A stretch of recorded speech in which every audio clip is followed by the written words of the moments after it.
Hi friends, it's me, the Rebel Yankee Girl, and I'm back to show you a little bit more of how I do some things in my kitchen. Today, we're going to be making another casserole that my family likes to eat. It's kind of a Italian style meal, at least we eat it that way. And you need ground beef in a lot of casseroles. So the first thing I'm going to show you how to do is to brown your ground beef. I use a stainless steel pan. I've got it up on high. You can see some smoke coming out the top. And you want to hear that when you put your meat in the pan. You do not want your pan to be cold, because if your pan is cold, then your meat is going to turn a funny gray color. It will not brown. It's going to stew or boil in its own juices. And by doing this, and let me see here if I can turn the fan on, we're going to get a brown meat. And of course, you want to season the meat with salt.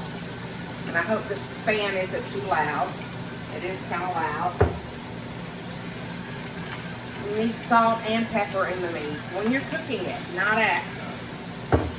And then I break mine up in the pan. It helps to have your handle turned in a direction that you can grab hold of it without hurting yourself.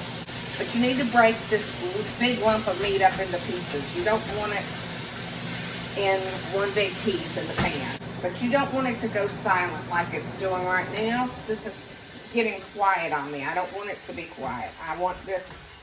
So I'm going to keep moving it around because I don't want it sitting in that juice. I want that pan to be hot. And so I'm going to keep moving the meat around, trying to keep it from boiling in its own juices. And you want it to be completely brown. You don't want any pink left in here.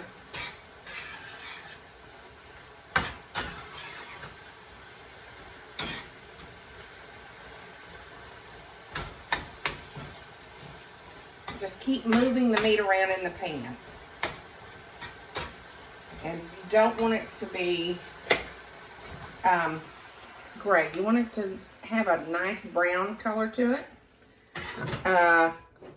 so that the meat will not get chewy and have a weird texture in your casserole. I hope that helps answer questions for some people. And the other thing is you're going to notice a lot of juice in your pan. And one thing that I like to do, and I learned this from someone else, so hang on. I take some paper towels and I wad them up.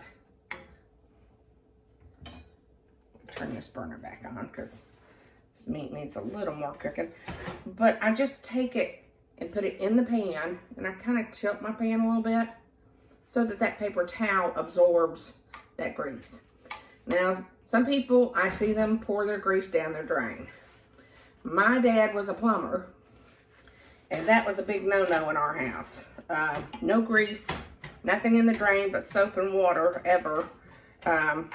You didn't dump out leftovers or anything with grease in it, because it will eventually create a clog in your drain. And this way, you see that? All that grease that was in the bottom of my pan is now in my paper towel. I just chunk it in there. I'm gonna set that back up there.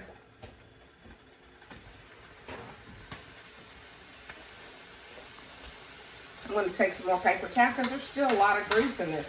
This is 80-20 ground beef, which I find to be very good in flavor because it has fat in it. Fat is flavor. You do need to get that fat out of here for your casserole. You don't want all that grease floating around in your casserole. It'll make it greasy. So now I have got this down here, and it's nice and brown. See how pretty brown? You want brown. You don't want gray ground beef. And that's all you have to do to brown your ground beef, is to have your pan hot. I like stainless steel and cast iron. If you're using cast iron or stainless steel, heat the pan up first. Do not start this with a cold pan, or you will end up with gray stewed meat. It will not be this pretty brown